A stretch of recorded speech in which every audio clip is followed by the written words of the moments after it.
Carolann Ouellette rejoined the Maine Department of Economic and Community Development in September of 2018 to lead the newly created Office of Outdoor Recreation. In between her years at DECD, she was the executive director of the Maine Huts and Trails, a nonprofit that operates a hut-to-hut system of 4 year-round backcountry ecolodges and 80 miles of trails that are open to the public year-round for hiking, biking, paddling, skiing, and snowshoeing. Prior to Maine Huts and Trails, Carolann was director of the Office of Tourism for the state of Maine at the Department of Economic and Community Development. Under her leadership, Maine benefited from multiple years of consistent growth in tourism. A graduate of Cornell University's School of Hotel Administration, Ouellette was chef and owner of an award-winning Maine restaurant. She has a strong background in outdoor recreation as a former Whitewater guide and operations manager for New England Outdoor Center and lodging manager at Sugarloaf Resort, where we worked together. In 2015, she was named by Maine Magazine as one of 50 Mainers boldly leading our state. Carolann has been involved in many organizations in board or advisory member capacities over the years, including U.S. Travel Association, Maine Woods Consortium, Discover New England, Maine Tourism Association, and University of Southern Maine School of Tourism and Hospitality. She is a ski, snowmobile, snowshoe, hike, and paddle enthusiast, working on her mountain biking, fishing, and hunting skills, and loves the exploration and discovery of travel. It is my pleasure to have Carolann Ouellette as my guest on the PR Maven podcast today. Welcome to the PR Maven podcast, a podcast all about growing your network and building your brand through traditional and digital networking techniques. I'm Nancy Marshall, the PR Maven and CEO of Marshall Communications. I've been strengthening brands through PR for over 35 years, and now I'm celebrating the success of executives, influencers, business owners, and entrepreneurs from all around the world, all of whom have cultivated their brands and broadened their networks through traditional and digital networking methods. Each week, I interview one of these interesting and influential individuals and provide an opportunity for you, the PR Maven Nation, to gain insights from their strategies and stories. So stay tuned for this week's episode, and thanks for listening.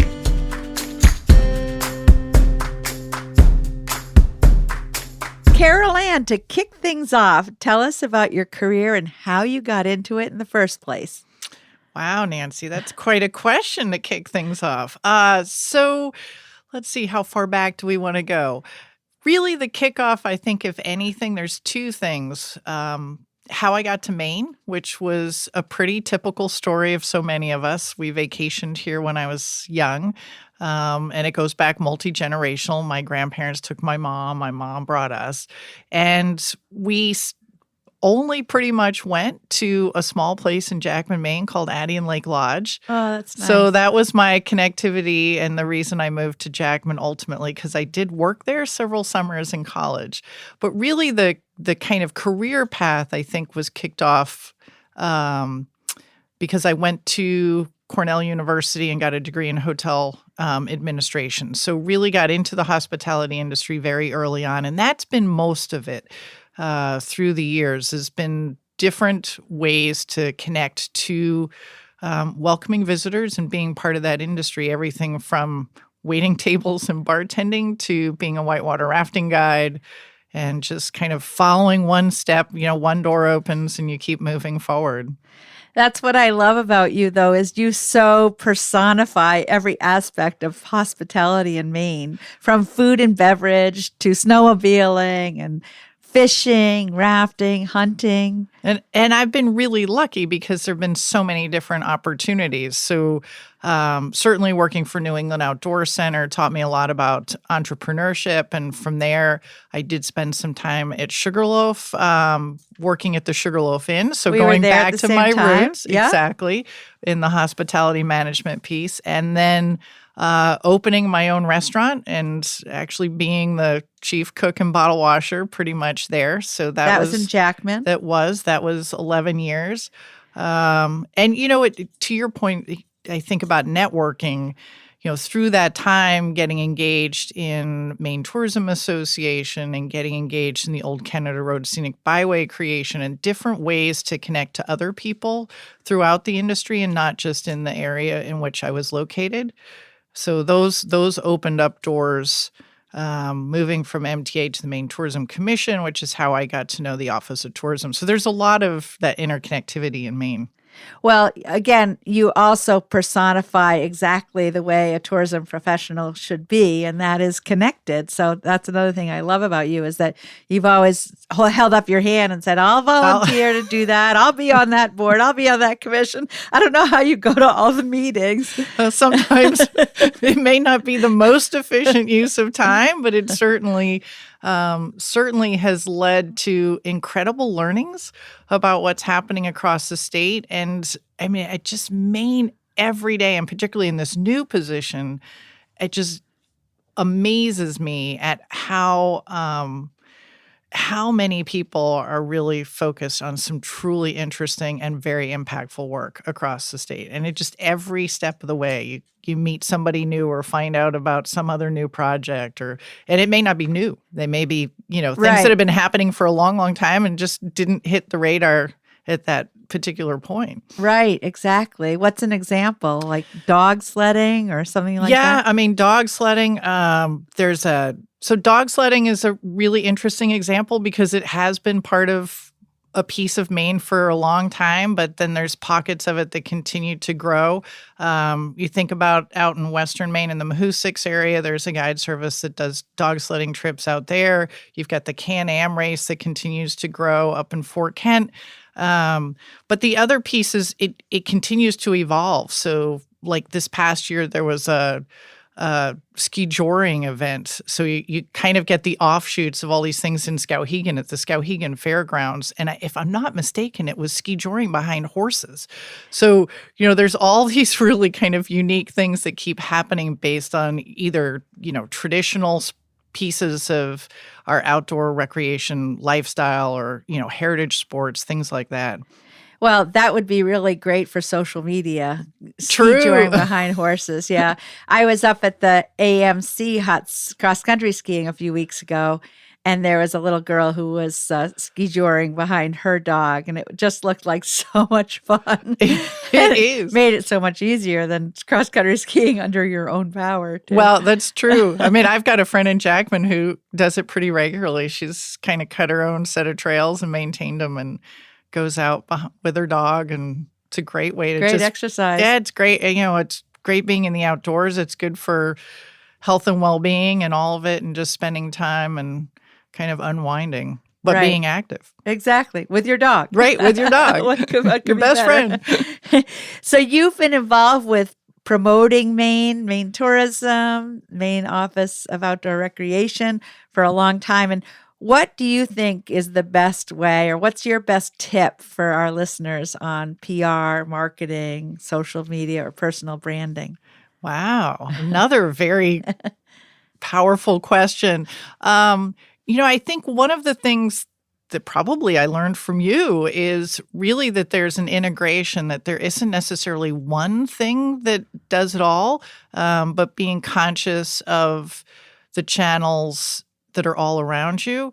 But you've also taught me over the years to, if you're starting out, to kind of pick one or two that you can manage well and then continue to grow that circle. Certainly, I think PR is so critical, and we've learned that when you look at a lot of small businesses across the state and how they're trying to get the word out about what they're doing, paid media is part of it, but it's also a challenge to sometimes have the money to break in to fairly crowded market. So that being able to tell your story through PR and social media is a way to move the needle when you're on a tighter budget. And it also is a way to go more in depth, I think. It gives you the opportunity to tell lots of different stories, but to go a little more into who your business is, who you are, and what you represent than maybe just a straight paid media campaign. So I think one of the things I've learned, and I don't think I'm alone in this, is Instagram, I feel, is certainly very powerful. I know, you've always kind of said start out Facebook, Instagram, see how that works, add Twitter, whatever, depending upon who you are and what your business is. But a picture's worth 1,000 words. Yeah, especially with promoting outdoor recreation in Maine. Exactly. That's for sure. I mean, we're so blessed to have such a beautiful backdrop here in Maine to do all of our outdoor sports in. We are. It's just unbelievable. And when I talk to my colleagues across the country, they recognize it too, because that combination of the coast and the mountains and you just got such a dramatic landscape all the way around. And we are very blessed. You're right. Yeah. And actually, Maine has such a beautiful coastline. And part of the strategy has always been to lead with our strength of the beautiful coastline, but then get people to turn left when they get to Portland. Right. And, it really is the combination because it's unique. It's, there are not many states that have the magnitude of the recreational assets and natural beauty that we have, in the sense of, what is it? Depending upon what numbers you use, a 3,500 to 5,000 mile coastline. But you've got, all the islands, which are really remarkable. And then you think about like the Maine Island Trail, where you can literally kind of move through those on a kayak trip. But you've got this proximity to the 4,000 footers that are part of the high peaks. And then you've got, long sandy beaches, which is another part of that coastline experience, all the way up to the terminus of the Appalachian Trail at Mount Katahdin. And then you think about Aroostook County and just this beautiful, spectacular area of agricultural wealth. But not only that, just, an amazing, very interesting cultural piece to everything from the St. John Valley all the way through. So it really, you think about I wish I could remember the number of lakes, ponds, and miles of rivers and streams, but just it is this complex, beautiful web of all kinds. Tapestry is a much better word than web, of just really remarkable assets. Yeah. It's true. And, my agency has been working with Maine Tourism for a long, long time, and it gives us so much to talk about. It's true. We don't have to make things up. Like they might have to in your home state of New Jersey. Oh, we have coastline there too. Yeah, right. And I think, that's really a unique piece. I remember working years ago at the Office of Tourism early on with a group that was looking to help inside the Maine Woods region think about nature-based tourism development and, increasing visitation to that region. And the consultant, her comment was, we go places where we're having to literally build stuff and or make stuff, right. kind of make something there. And she says, you have so much. It's hard to define and decide which place to see, go, and, experience. Right. And part of the branding is the authenticity. Absolutely. And that's another thing I love is Maine is just so authentic. There's nothing artificial or phony about it. No. And that goes from everything from place to people to, it's just a uniquely wonderful, set of people that live here that are hardworking and ingenious and creative and, a lot of love of life. So exactly. And love of place, which is really important. Yeah, it's true. Don't mess with a Mainer when it comes to their sense of place. It's what makes us who we are. And, in a lot of ways, it's what makes us really attractive. You think about all the trends in travel that are occurring and, live like a local, slow travel where you're spending time in a community and not running all over to hit all the hot spots necessarily. And so much of that is becoming really important as a way to unwind and and spend time in the outdoors or get to know people and why communities are the way they are. So, that puts Maine in a really wonderful position. It's true. So when you're looking at the success of your marketing, whether it's promoting the Maine Office of Tourism or the Office of Outdoor Recreation, how do you measure success in your PR, your social media, and marketing? Yeah, I mean, there's a number of metrics we use, certainly. And again, thankfully, you've taught me a lot of this. There are the followers, and that's always a very positive number. But it's really more about the engagement, and thinking about how frequently you're getting people to respond to the things that you're using or that you're having out in the landscape across the social media channels. And I think that's really the most important piece, is recognizing that what you're putting out there is important to the followers that you have, and that they're sharing that, so that you're beginning to increase and widen that circle. But that there's some emotional connection in each thing that goes out there, because that's really what social media, I think, in many ways is. It's a way to share and exchange information that's meaningful to you. Otherwise, why would you engage? Well, one of the beautiful things about social media is it's almost like having a focus group every single day, because you get feedback and you can measure engagement on a day-to-day basis. And before we had social media, we had to use other methods. That's a really interesting way to look at it, the focus group. Yep, that makes sense. Yeah. So how does outdoor recreation impact Maine's economy? Well, so this is really interesting. We're starting to learn more and more. This movement's relatively, not that outdoor recreation is new, but this concept of measuring it as a portion of states' economies and as part of the U.S. economy is really new. So the numbers overall, there's a series of different pieces to this, but really interesting statistics are that outdoor recreation goods manufacturing contribute $328 million to the state economy, and that's something that's a little bit outside the tourism piece. So that's part of this overall measurement from the Bureau of Economics, the Bureau of Economic Analysis. And then they break it down into activities including conventional ones, other core activities, and then kind of associated activities to those. But when you look at some interesting things, outdoor activities, including conventional ones, boating, fishing, camping, hiking, so the standard kind of activities we think about, contributes $208 billion as value added to the state's economy. And then there's other figures related to trip expenditures, and we can certainly provide those as people are interested. But it's remarkable the extent of how this does affect Maine's economy overall. And when you think about jobs, the outdoor industry has added 1,100 new jobs over a series of 5 years, which is a 3% growth.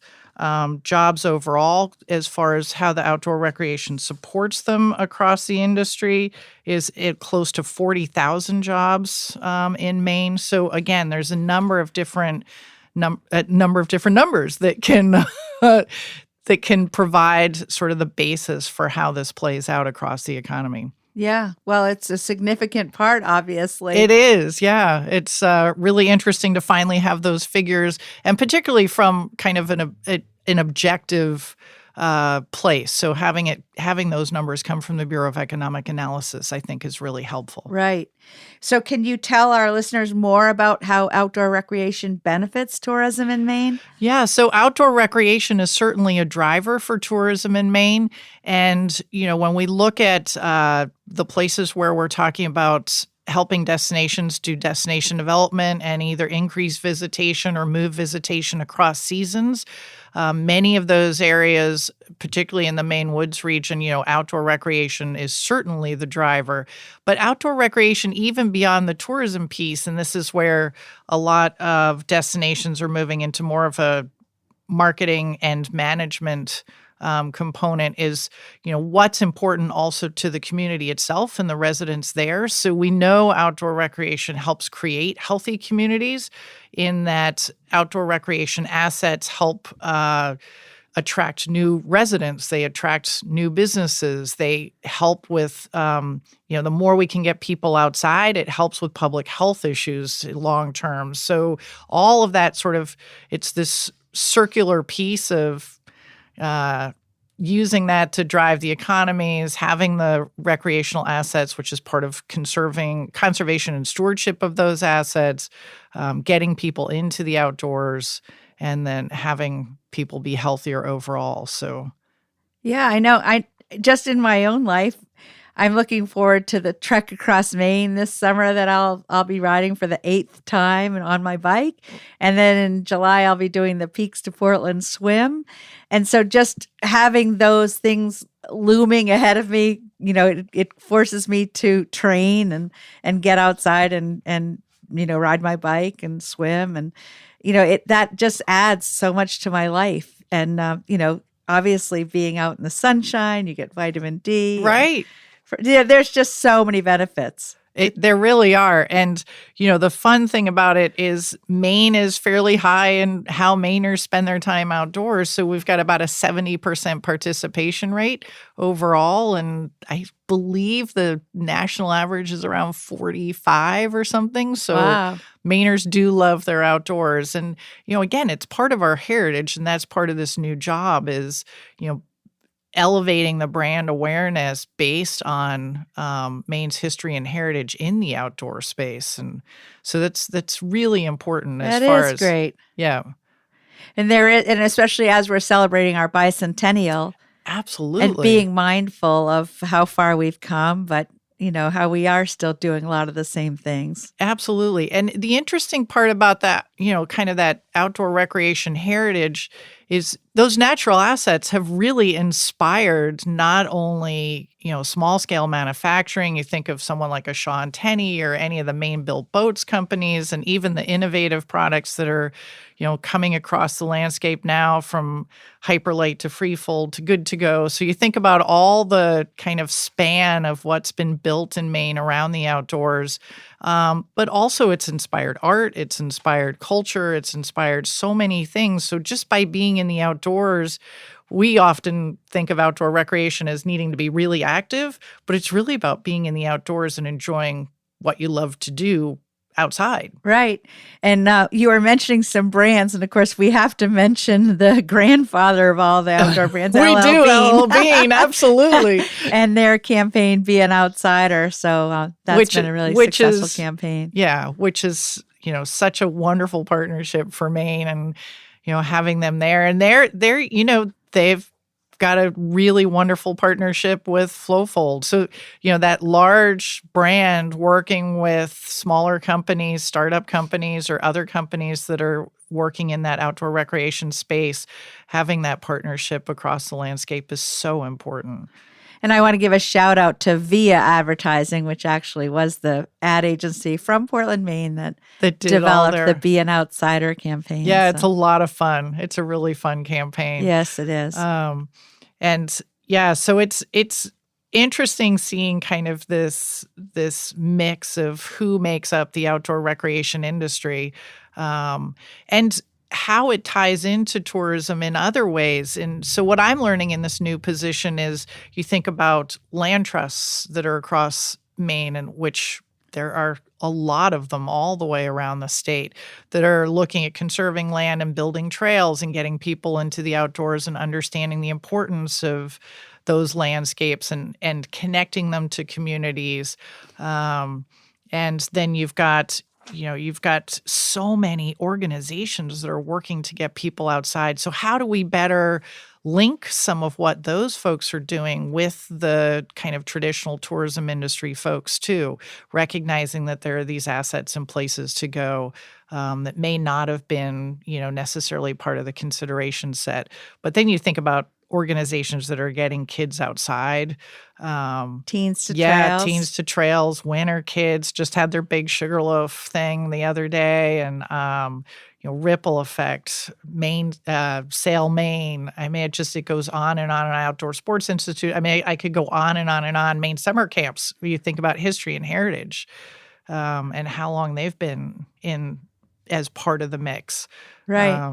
So yeah, it's fascinating, kind of how everything's interconnected. So that's an economic driver right there, is the summer camps, obviously, because kids will come here and spend summers, and then eventually they may want to move here or right, absolutely, start a company here. So there's a big cycle there that benefits us. It's interesting you say that, because when you look at the new 10-year economic development strategy, one of the pieces inside that, well, obviously, a big component of that is the need to attract 75,000 new people in the next 10 years, which is pretty aggressive. But looking again at outdoor recreation as a way to attract and entice some of those new people, understanding what we have and how important that is to us and what's out there across the landscape. Makes so much sense. Yeah. Well, we're going to go to break, but we'll be back shortly with more from Carolann Ouellette. And I wanted to share some exciting news about how you can connect with me and actually be on the podcast by calling in on the PR Maven listener line. You can now call 207-620-9075 and record a question, share feedback, or provide an idea for the podcast. And we will play your suggestion on the podcast, and I will respond in real time.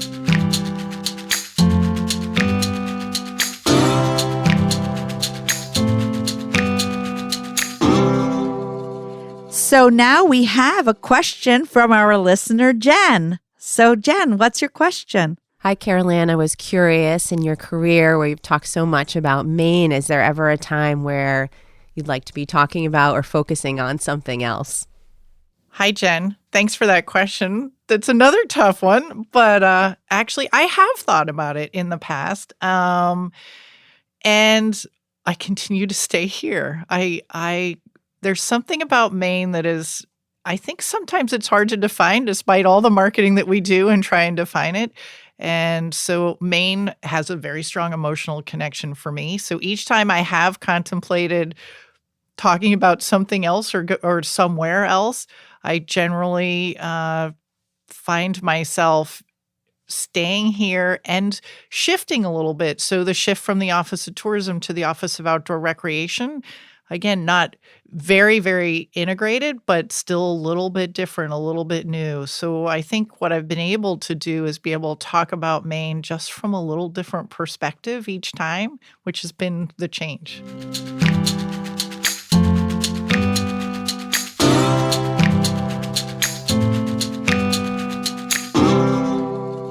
Carolann, most successful people have a network of fans and followers, either online or in person or both. And that's what I advocate for in this podcast, is building your brand network.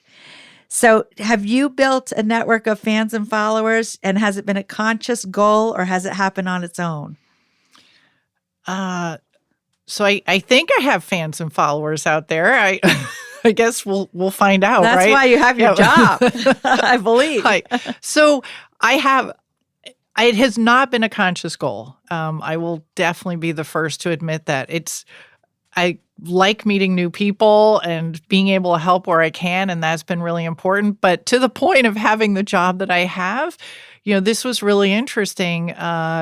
This position, this office, really was created as a result of a group coalescing called Maine Outdoor Brands. And we've talked about a lot of brands and identified them already earlier in the discussion.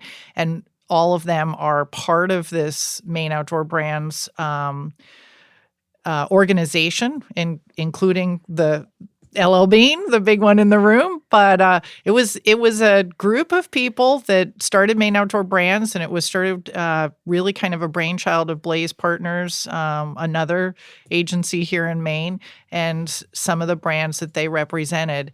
And they went to the commissioner of the Department of Economic and Community Development and said, you know what, this is a big deal. Things are happening across the landscape. Maine should own this.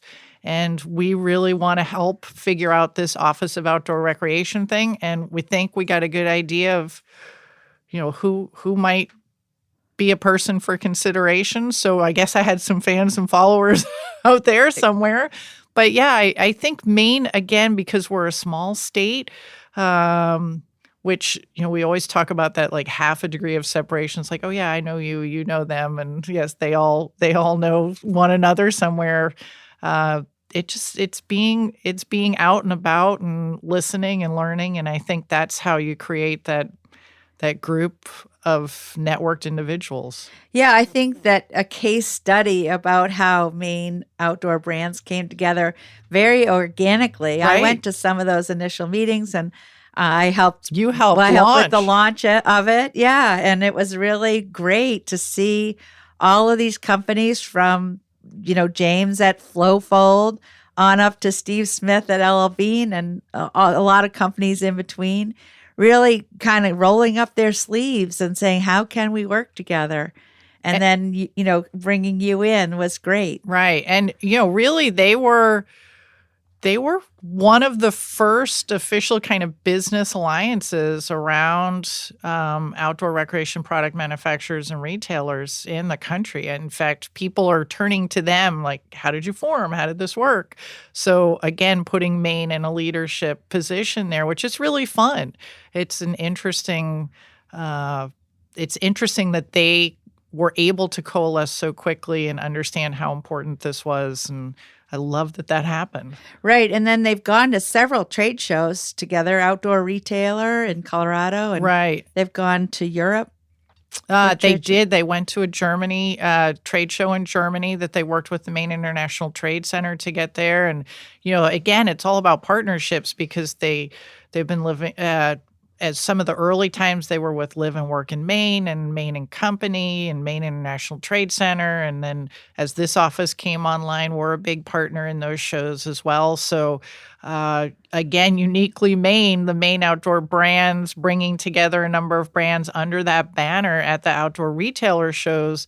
We were one of the first to do that. So having just come back from the snow sports show the end of January, we had 8 brands with us. Again, so it's just a great way to help smaller brands grow and gain recognition and connect them to buyers. Right. Yeah. Well, kudos. And I would love to see a case study written about how this It's a great idea. network came together. Yeah. So maybe somebody listening, or if there's a business student who'd like to do that, it'd be a really great project. It'd be nice to have. Yes, definitely. So, Carolann, in your line of work, is there a resource such as a book, a website, or an app that you have found helpful, and why? Well, first off, I have to say I was not a fan, or I didn't think I would ever be a fan of LinkedIn, but going to kind of network, social media, and an app perspective, LinkedIn has been really powerful. But interestingly enough, Slack, if you were going to choose an app, Slack has been, from the time I was at Maine Huts and Trails, which is where we started using it, really, really helpful in coordinating teams and minimizing some of the email traffic that happens in our daily lives, where you could follow different work streams and work teams without necessarily having to respond, or the expectation that a response had to be made. So I'm starting to try and use it in some other capacities with some other groups and projects and initiatives, but that certainly has been helpful. You think about just different things, Zoom, obviously. I mean, you think about the onset of GoToMeetings and Zooms and things like that, where you're able to be more efficient and still be able to see people face to face when you're trying to coordinate a project. But as far as books, I have been some of the books, just going back to my outdoor rec days, just inspirational on why the outdoors are so important. I just finished a book, The Emerald Mile, about the fastest run down the Grand Canyon when they went through the flood stage piece. But there are different things, that just help keep me directed and inspired and things like that. But the app piece, those would be the the Slack and the LinkedIn. Right, exactly. And LinkedIn, I think, really has experienced a resurgence in importance. And I know it's really great for search engine optimization. So to constantly be posting new articles, whether you're sharing content from other sources or posting original content, I know that I post all of my Forbes articles on there, and it definitely gets a lot of engagement. People share and comment and like. So I definitely am a big believer in LinkedIn. It's a little more targeted, I think. I still, the Facebook thing, as you know, we've talked about this for a long time. It's a challenge for me, but LinkedIn, somehow I seem to manage it a little bit better. It's a challenge for me to minimize my time on Facebook. It's a little bit of a problem, actually.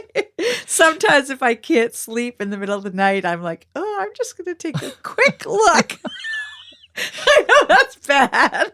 And then, of course, once I look at the Facebook, it's like, oh, I've got to go back to sleep because I've got to get up tomorrow and go see my personal trainer.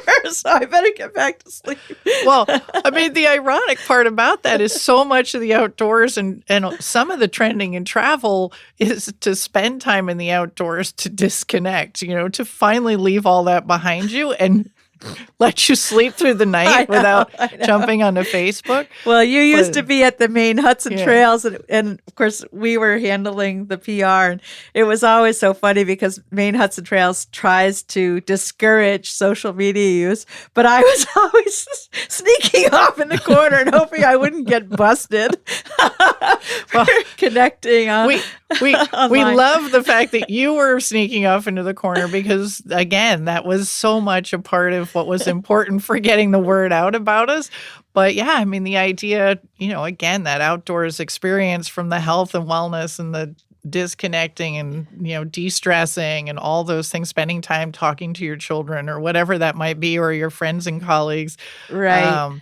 But it's really important. And, when you think about the outdoors also, there's studies, there's research that's starting to develop that shows that time in the outdoors helps with children's educational attainment. I mean, there's so many positives to it in so many ways. Thinking back to a weekend that I think it was around Thanksgiving time, probably 10 years ago, and my two sons and some of their friends from Carabasset Valley Academy and my mom, Uma, Right. and the Richards family from Farmington, Max Richard and his parents. We were all in. I think it was at the Stratton Brook Hut. And I can remember sitting and spending a whole afternoon playing board games. It's true. And it was magic, and I can still remember how that felt. And nobody had their phone, even me. And it was good. Really so we awesome. achieved our goal. That's good. Right. Exactly. So, Carolann, is there a parting thought you'd like to share with PR Maven Nation today? Spend some time in the outdoors. No, I mean, I think the biggest thing is understanding how deeply rooted Maine's heritage is in the outdoors and how important that is to everyone and why it is that we spend time connecting people to the outdoors and how that becomes part of how we live and work and play here. And I just think that's really important, and to keep that in your minds and spend some time outside, just even taking a walk or just doing something you like to do, because you're going to feel better for it. And thank you. This has just been an incredible opportunity to chat. I know. It's been a lot of fun to connect. And the fact that we're here face-to-face at the Portland Pod is really great. I'm glad you drove down. Well, thank you so much. So what's the best way for listeners to get in touch with you? You mentioned your LinkedIn. Right. Give me a little time. I like it, but I'm still not on it as actively as I should be. Really, the easiest thing is to find me at the Office of Outdoor Recreation, and the office is part of the Department of Economic and Community Development. Email is actually, everything's right on that site. We're just a drop down from the DECD website as one of the bureaus and offices, and all my contact info's there. But really quickly, phone 207-624-9824 because it's too complicated to spell out my email address probably on the podcast. Although it is Carolann.Ouellette@maine.gov if you can figure out all the spelling. We'll put that in the show notes. Thanks, Nancy. As long as and as well as your phone number, which is really nice of you to give out. Yeah, no, that's great. It is an easy way to reach me. Well, Carolann, thanks again. This has been really great, and I look forward to more conversations just like this one. Well, thank you so much, Nancy. Thank you, and have a great day, PR Maven Nation. That's it for this week's episode. I'd like to thank you for listening, and if you feel that you've gotten value out of today's conversation, consider leaving a 5-star review on iTunes or whatever app you're using to tune in. If you haven't subscribed yet, you should do so. I release a new episode each week, and subscribing will make sure you get an alert when there's a new episode. You can also join the PR Maven Nation by going to prmaven.com/nation and clicking join. It's free, and it's a great community of like-minded individuals who are all looking to learn and grow from one another. If you have an Alexa-enabled device, be sure to add the PR Maven Marketing Minute to your daily flash briefing menu. Thanks again for listening, and have a great rest of your week, PR Maven Nation.